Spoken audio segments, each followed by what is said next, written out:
Hey, hey, welcome to the Summit Host Hangout podcast, where you'll learn how to host a high converting virtual summit that leads to your biggest signature offer launch yet. I'm your host, Krista from Summit in a Box, and I have an episode today that I know so many of you are going to love. I feel like customer service is one of the not so fun parts of hosting a virtual summit. And it's something that takes people by surprise, but really it's bound to happen. When you have thousands of people at something for free, there will be at least a couple of those people. And they're hard to deal with. And I know for those of you running your first summits, they can really take you off guard. So I hope this episode will shed some light on situations you can expect in your summit today as far as customer service goes and how to handle them. And then for those of you who have hosted summits before, I'm guessing you're just going to be nodding and smiling, rolling your eyes, laughing along with us, because we've all been there. I am not taking this topic on alone, though. I brought back Margaux Fraise, who is the owner and creative director of Harmony Creative Studio, an award-winning boutique wedding planning firm in Los Angeles, California. As stage 4 breast cancer survivor, she has a unique perspective on what is truly valuable in love, life, and weddings, and she brings that viewpoint to help her clients hone in on what matters to them.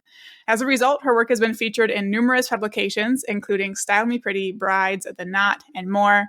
She serves as a wedding business educator, frequent podcast guest, and motivational speaker, course creator, and hosts the twice yearly premier online summit for wedding pros, the Wedding Summit series. She was on the podcast back in episode 140, where she shared about leveraging connections over paid ads to grow your summit, and I'm so excited to welcome her back. So glad to have you here, Margaux. Oh, thank you so much. It's so funny because that intro is a mouthful, so apologies. And I just realized that we just kind of changed up how we do summits. So we're only the one-time yearly free summit. We changed our model. We're always evolving. So it's really funny. I'm like, oh, wait, we should probably change that. Yes. I'm so happy to be back. I am a loyal Summit in a Box student, Summit in a Box Accelerator student, all the things.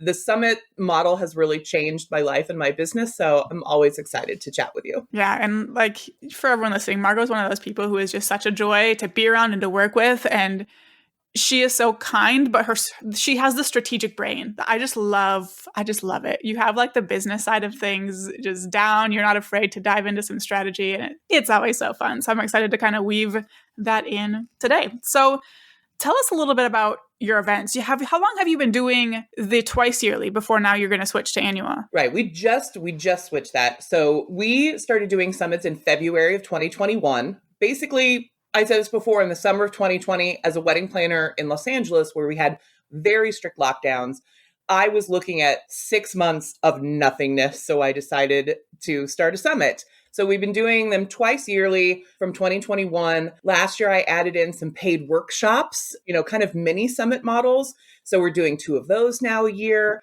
So we've been doing it for a long time, and I'm at the 10 summit mark. So wow. I think I can safely say that I'm experienced at doing summits. Absolutely. I've only done 11, so you're about to pass me. Oh, wow. I didn't realize that. Well, I'm a masochist. I love it's probably more than I should be doing, but.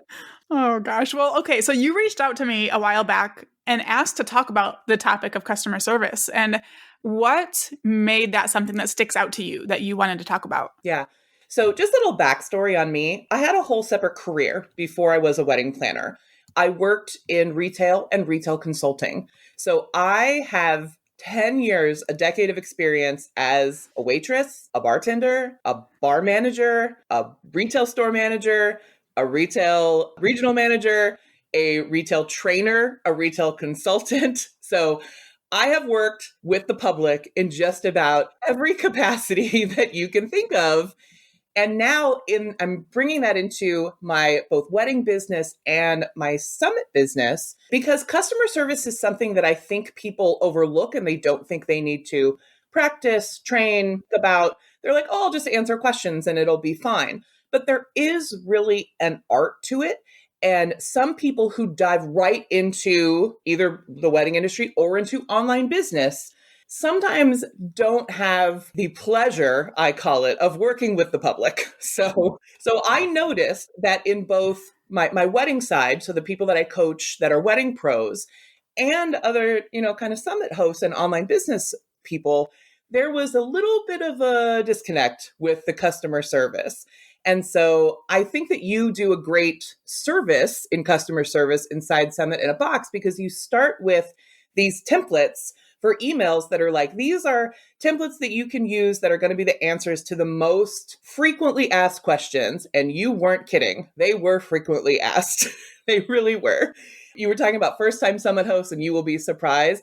I was surprised by what I really think is a lack of knowledge about online business. You and I and most people listening to this podcast are very familiar with how online business works. Logging into a educational platform, looking up a URL, clicking buttons, entering. We're all very familiar with that. Your average person kind of isn't, right? And I found out that the average wedding pro, definitely not, right? That's no shade to them. That's not what wedding pros do. They're not online business owners. They are in-person service providers providing service for weddings. And they just have to do a little bit of online business for their business as a whole. So I found that when I did that first summit, I was getting a lot of those frequently asked questions and then some that were about things where I was like, oh, that seems pretty simple, but you have to put yourself in the mindset of your attendees, really. And so that's why I wanted to talk about it, because I feel like there's so much room there to not only have a better summit attendee experience, but also make the summit host, the online business owners, or also the wedding pro. I did a whole separate training for customer service for my wedding pro audience the other day, to make our lives easier through better customer service. So that's why I'm here. I love that. And like, this is going to be a great learning experience for me because like I do provide those templates, but I've never thought about that in depth. It's like, all right, here's what I'm going to say. I'm going to be nice. I'm going to affirm whatever their issue is, and I'm going to like solve the issue. But I'm guessing there's some deeper thinking I could be doing. And now I just tell Kate, like, Kate, deal with it. I cannot. So this is going to be really great to hear from you about. And I think to set the stage, let's kind of brainstorm some of those more common customer service inquiries you've gotten at your summits, both the reasonable and the not so reasonable things. Okay, so let's start with the reasonable, right? Because most of the reasonable requests are those things that you gave us email templates for. People are asking for, how do I log in to get my purchase? How do I become a speaker? How do I find the video for today? I didn't get the email. Like very reasonable, like perfunctory logistical things, right? You covered a lot of that, right? And so all you need to do is, get Summit in a Box. I highly recommend it. Take those, plug in your details. I have to update them for every summit because I'm like, hey, find this here and find this here. But it takes a lot less time than if you were to write them all together. But then there are what I call the extra special emails. And these are the ones that Summit hosts know will make you rethink all your life choices, because they're the ones where you just sit and look at them like, oh my, what? Like, do you do a double take? And those are usually the ones where people are sending you emails out of frustration. And so that's kind of like the first thing that I want to talk about is if you get an email, like I got an email once that was literally just all caps, love those all caps email, right? All caps, stop sending me emails. I don't want your emails, just all caps, right? And I'm like, all right. But those emails that we get, they come from a frustration from what I said before, which is that the average person is not super savvy with online business, right? The average person signs up for emails from Kohl's, from a beauty supplier that they like, from something they bought, right? And then they get into this world where they're like, oh, I'm going to look for some education. They sign up for our emails.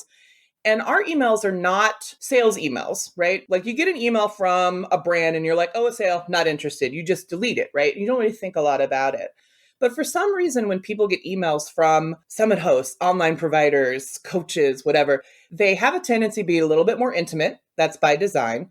We're speaking directly to them. We have a tendency to use those settings in our ESP, our email service providers that are like, hi, Krista, that will input your name. So it feels a little bit more intimate. So they feel like you're talking to them, right? Because they're just not used to, getting so many service emails. And so to them, it's a little bit more personal, but they sometimes don't know the mechanics of like, opting out and unsubscribing and clicking buttons and doing whatever, even though in your email you may tell them, right? Like I tell people, like, if you're not interested in hearing about our Black Friday sales, click this button and opt out. I don't know what that means, right? So it's a little bit of training, but also it's a little bit knowing as an online business owner that that frustration is not necessarily directed at you personally. And it's not something that you can take personally. So when I get those all caps emails, I'm like, okay, well, that's coming from a point of frustration, right? So I just have I have a little like, there's not like a lot I can do. And I just delete them on the back end. But then also as a little service, right? And as also like a little way to make myself feel better, I send them an email where I reply and I say, hey, you've been removed from our emails. This is the last one you will receive.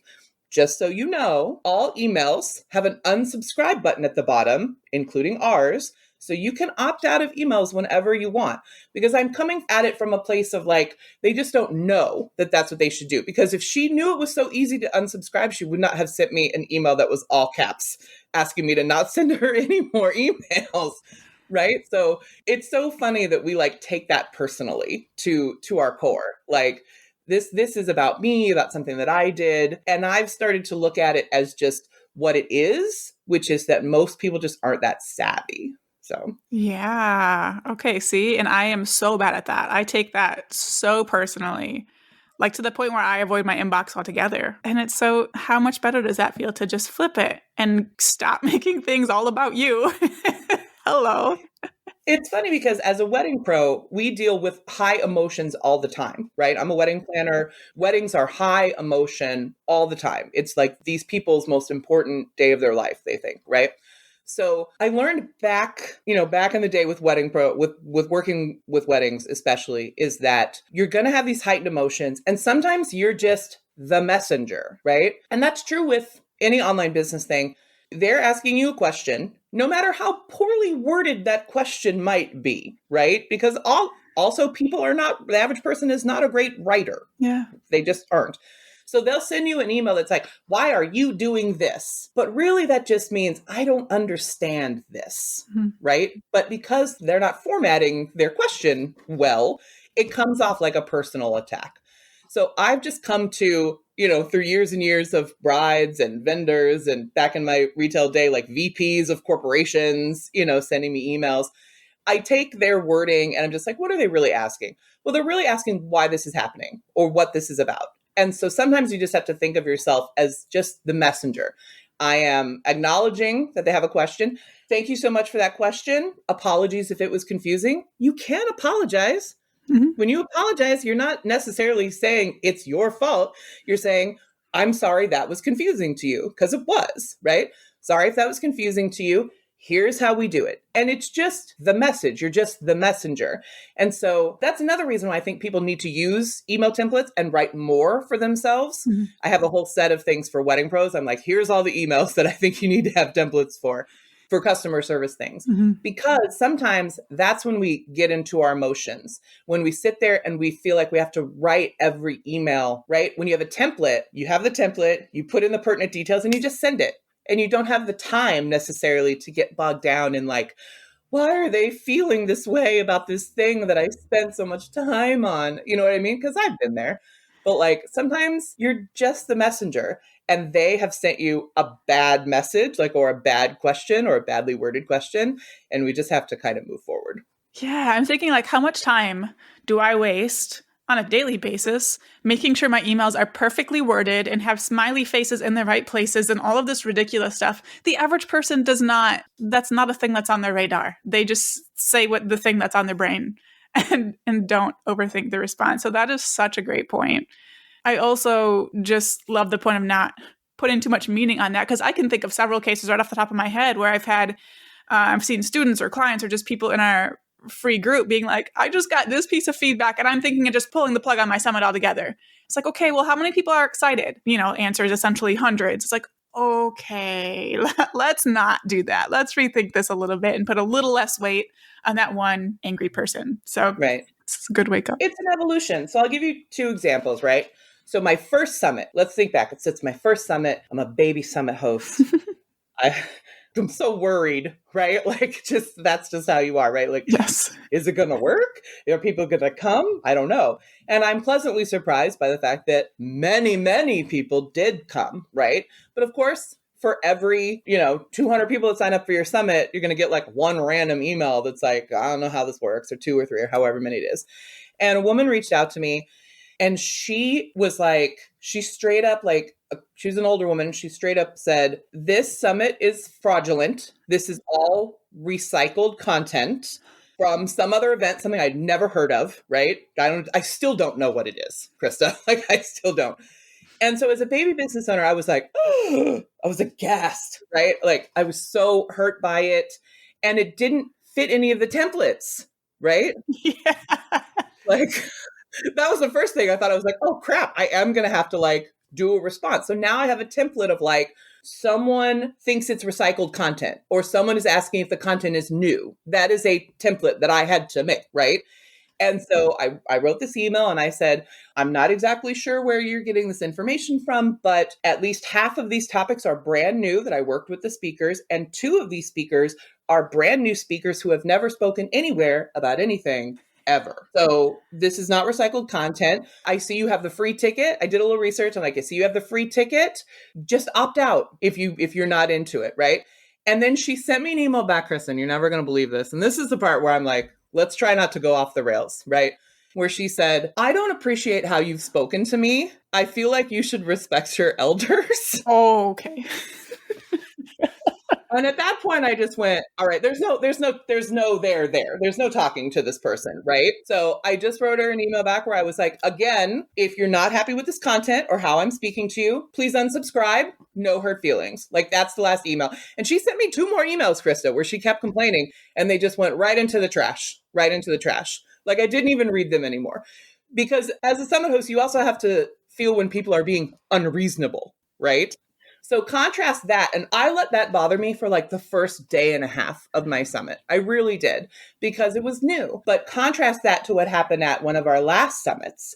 I got an email where this woman says she's excited for the summit tomorrow, but she was disappointed to see a typo in one of the emails. And I'm looking at it because I can't remember it. She says that she's taking a day off work to learn about, being a professional, but I'm really upset that it doesn't seem like there's a professional company running it.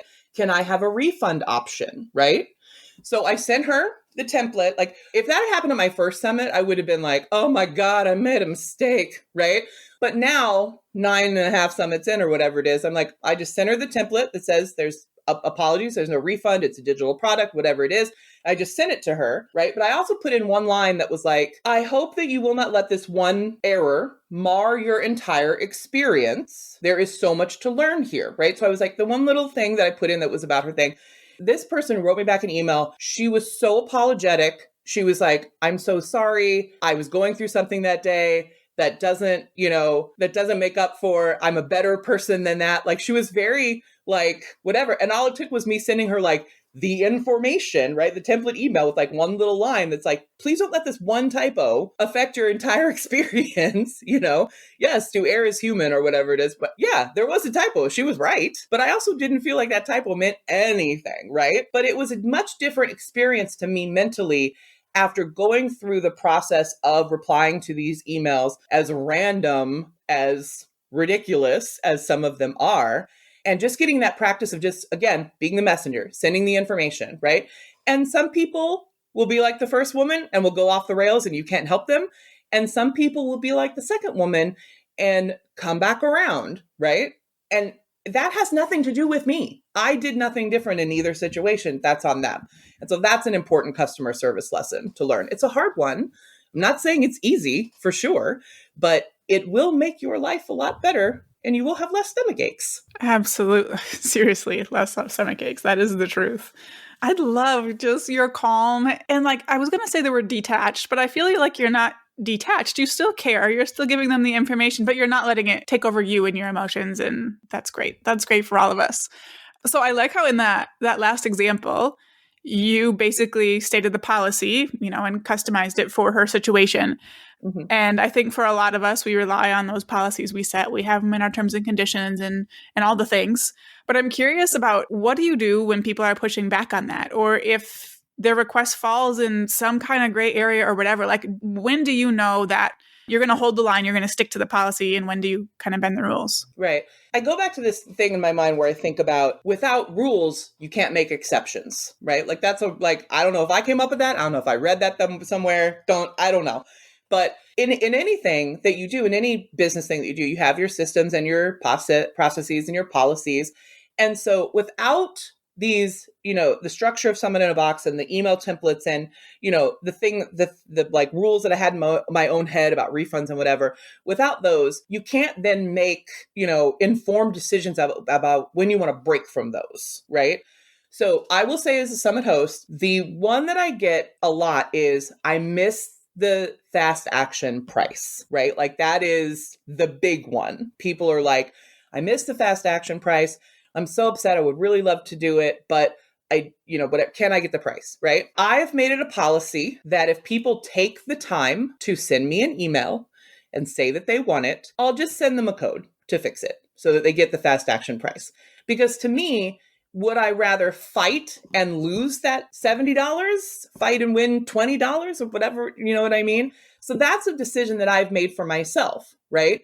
But I'm not just going to willy-nilly tell there's no post on our Facebook group that's like, if you missed the fast action price, just send me an email. Like, that's not a thing, right? So, but in my mind, I've made the decision for my business that if people take the time to show that they're interested enough to send me an email, then I will send them a code to get the fast action price. But that's only after one summit of trying to hold the line, right? That first summit, I was like, I'm going to stick to these policies. Yeah, I'm not going to deviate. And what I found was that was just straight up more time consuming, right? Those people that send the emails that say, can I get the price? And you say, I'm so sorry. It's, this is our policy. Some of them will write back and push back. And then I'm sending another email and another email. And if you want to hold the line, that is great, right? For me, it wasn't necessarily even about the money or the respect or whatever people have in their mind or the devaluation of my product. For me, it was simply, I don't have any more time to spend on this. Like, that's it, right? And I would rather have the $70 with no fight than the $97 with a fight. That's it. That's the entire thing right there. Or $0 with a fight. Right. But I was able to make that decision after going through the processes and figuring out what my policies were and figuring out, more importantly, what was important to me. And what was more important to me than money was time. That's always been more important to me than money, is time. Time to spend with my husband, time to go on vacation, time to get a good night's sleep at night, time to walk my dog, rather than the extra $17 or $20 or whatever it was going to make me, right? So yeah, I think that it is knowing yourself and knowing what you personally value and what you're looking to get out of hosting a summit, having an online business, what have you, that will allow you to make decisions about where you can adjust your own policies and go with that. I love that. You really have me thinking now. I have always stuck to the no refund rule. Always. Even when people send me this super long SAP story that I don't even need to know about, I just here's the policy. I stick to the refund rule. Nobody gets a refund. Yeah. Okay, it's different. And that's because, so just to be clear, just for your listeners, because I know a lot of people are like, oh, people ask me for refunds all the time. I've never given a refund, except when people double purchase and I can see that they have, right? That's just an error, right? But I've never given a refund. And the reason that I always give is because, past what I think is in your template, I always say more than my products are in this all access pass or VIP pass or whatever you're calling it. I have to respect those other editors, those other educators' content, right? So I've never given back any money on a refund, but on the front end of people saying, oh, I'd really like that lower price versus the higher price, that's the part where I am able to bend. Yeah. Sorry, I just wanted to clarify that because I'm sure some of your listeners were also probably like, are you giving money back all the time? Because I can't afford to do that. No, I can't afford to do that either. Yeah. So after people purchase, I really do stick to my policies. Okay. And it's very perfunctory. It's very this is the template email. I can't refund your money because of XYZ. And sometimes they write me back and I'm like, I'm sorry, our policy is our policy, right? And some people have feelings about that. But my values say that I respect my speakers, I respect their education, and I don't want people getting into the VIP pass, taking their education, watching their videos, getting their, oh, that word just fell out of my brain, bonuses, getting their bonuses, getting their bonuses, and then wanting a refund. That's not fair. Not just to me, but to the other educators. Sorry, I just wanted to clarify. Yeah. No, I'm glad. So I actually misspoke. I did not mean to refund, but I'm glad I said it because I think that was a really great discussion and a good thing for people to hear. So I'm with you on that. I've never given a refund, and we've had people go file chargebacks then. And Kate has it figured out where we can win the chargebacks when they do it.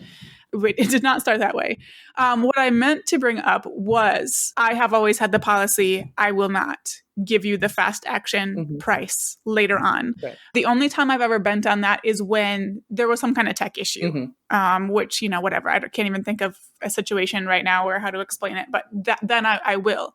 And the reason I have stuck with that, which you have me questioning, that's why I'm bringing it up, we're discussing, is because one of my values is like integrity. I do what I say I'm going to do and things like that. Yeah. So I guess I'm worried that if I honor that, if I don't honor that, if I give the discount after I said it was going to expire, that people are going to see me as someone that I don't honor what I say. It's all just a marketing ruse, Right. That's always been my biggest thing. And then also I don't want to set the expectation with people that I'll always do that. After the card is closed, they can always join. After a discount expires, they can always get it.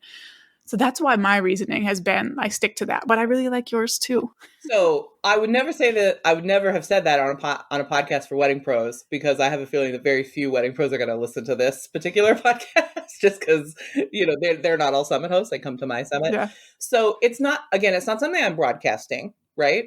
And I've never, ever had somebody be like, you gave so-and-so a discount, because so-and-so is not out here telling people that I honored or I gave them the fast that people think that's a thing that's going to happen. It's not. And also I tell people in the template that I've made, right? Because I have a template for that, for when people ask for that, because they do. And I say, I'll make a one-time, policy change or whatever it is, right? I'll honor this as a one-time whatever, but in the future, you need to get that whatever. And I don't think I've even had a repeat people ask for the discount, right? But people appreciate that. And also, just to let you know, if people are rude when they ask for it, no, right? But if people send me an email, it's like, hey, I missed the fast action price. I'd love to get it. My money's a little tight right now. Is there any way that I could get a discount? Yes, here it is. If people are like, you're scamming people with your da-da-da-da, and I'm like, that is the way that it is, So it's also about how people approach it, right? Which is, are you approaching it of like, I really want to come to your summit. I just have some circumstances, or I missed it, or I couldn't figure out the tech in time. Sometimes that's it, right? And I'm like, sure, here you go. But if people are rude about it, they don't get it. But for me, I would give it to anyone who asked politely. And to me, that's part of my integrity. So but also, again, I really highly value time, and I just don't have the time to go back and forth with people on email. So those are just the individual choices, right, that people can make for their summit and for their customer service. But I do think that people need to kind of go through a summit, experience it, figure out what that's like, so that they can then piecemeal and change things from the structure, because that's what I do. But it's good to have a structure, because if I hadn't had those email templates that you offer in the beginning, I would have been like, I'm sorry, you want a what now? It would have been a lot of time with me. I would have wrote those email templates because I really believe in email templates, but it's good to have a starting point. But yeah, everyone can make their own decisions. Yeah, that's great. Thanks for going back and forth with me on that a little. Now I have a decision to make for our next event. So we are usually I don't like my episodes to go over 30 minutes, but I just can't stop this conversation. I had a few other questions outlined, but I guess what I'll ask, is there anything else you think we should get to? Is there anything else you think people need to know about crafting their responses or not letting it get to them, or any other topics you think we need to touch on? I think just some overall don'ts for customer service, right? And you can extrapolate the do's from the don'ts, which is, I would say a big don't is to ignore it and hope it will go away, which is Tempting. Which is very tempting, right? You see that email and you're like, but it'll just get worse. So you got to address it right away, right? I also think that not acknowledging that there is an issue or that people feel there is an issue, right? Those are not mutually exclusive, right? There can be a real issue or people can think there is an issue, but you have to acknowledge that that something they think is happening, right? And before you move on to the solution, because I think so many times, it's especially guys, I'll call it the guys, the women, you and I, we rethink the exclamation points and the smiley faces. Men tend to just get right to solution, right? They miss the perfunctory, like, thanks for your email. I hear you on the situation or whatever, however you want to word it. And they go right to, here's how you fix it. Like, Yes. So there's different writing styles for men and women, and that I've noticed from going to a lot of summits. And they'll just like, here's the answer to your question. And I'm like, okay, I mean, that's great, but like, hi, So, Yeah. so I think, acknowledging, having some empathy, I was having trouble saying that, emphasizing, oh man, that's not even right. But like, having that. And then, one of the last things is that sometimes we're not doing in-person customer service involves a lot of active listening, right? Where you're listening to the person and you're taking it in rather than like just waiting to speak or waiting to fix the problem. And sometimes that is true because I've sent many an online business educator an email that has 2 to 3 questions and I will get an answer to 1. Drives me nuts. So I would say you got to do some active email listening, which is reading the entire email. I think that some people are just like, oh, they see problem 1 and they're like, blah, blah, blah, blah, and they shoot off. And then they're like, well, wait, what did the rest of the email say? So it's just as simple as like, not letting things fester, not letting things get to it, having some empathy. And then, what did I say? Acknowledging the problem, having some empathy. And then what was the last one? I forgot. I have my notes up. Honestly, I forgot to read the whole email. Active listening. So reading the whole email. Yeah. And those are just some very basic customer service things that I think, again, if you have jumped right from, maybe working in an office where you were only dealing with your coworkers and you weren't working with the public to owning an online business, there is a little bit of disconnect with Krista working in customer service. I've had a shoe thrown at my head, which here, you're going to love this, which missed me and hit Barbara Eden, who played I Dream of Jeannie. That's real. That's a real story. Yes. Back in the late 90s, I was working at a Foot Locker and the woman was so upset. She was trying on a shoe and she didn't like it. She threw it at me. I dodged it and it landed and hit Barbara Eden, Jeannie from I Dream of Jeannie, on her foot. That's unfortunate. So online business owners, you don't need to experience those particular issues, but there is something to be said for like having a little bit of, back and forth in real life. Yeah. That has helped me just have a leg up. So now I'm just sharing the gospel out here of how to make yourself a little bit better business owner, have your attendees have a little bit better experience, and have less anxiety, right? Because I think that a lot of dealing with customer service on the business owner side is just the anxiety that you're doing it right, that, people are having a good experience, because those are things everybody wants. When you get emails, it makes you question that for just a split second. Mm-hmm. But I would implore you to remember that it is almost always, user error or user interpretation, as opposed to you've actually done something wrong. Even when I did that typo that the woman called out, it didn't affect the information that was in the email. It was just a typo. So that's what I'm out here to say. This is so great. Like, honestly, I won't be surprised if this becomes one of our most popular episodes. And I hope it does, because we go into summits, we go into business to do the thing, to help the people, I guess, to make some money. We don't sign up to learn how to be a marketing expert. We don't sign up to be a customer service expert. And I feel like you just came in and gave us this whole masterclass. I love that you have the actual retail experience, because that just elevates so much the way you're looking at this. It's not just, see their problem, solve the problem. You have so much more depth to this conversation. So I'm just so thankful for that. Tell us where people can go to learn more about you and what you're all about. Right. So Instagram's probably the best place. My summit is the Wedding Summit Series. So people can find that at Wedding Summit Series, or they can see some of our back editions, see what we've been doing, see some of the partnerships that we've had on our main landing page that's up between summits at weddingsummitseries.com. Amazing. We will link to that in the show notes. Thank you so much for being here, Margaux. And thank you so much to everyone for tuning in. I really, really hope you put this into practice. Honestly, this should be an episode that you just re-listen to right before registration opens for every summit you host. And I'm going to do that myself. I'm literally going to be adding this to our Summit in a Box project plans. In the task that's like, go make your canned responses. Here's the templates. It's going to be also listen to this podcast episode. So I really hope you put it into place. For show notes and resources, head to the link in the episode description wherever you're listening.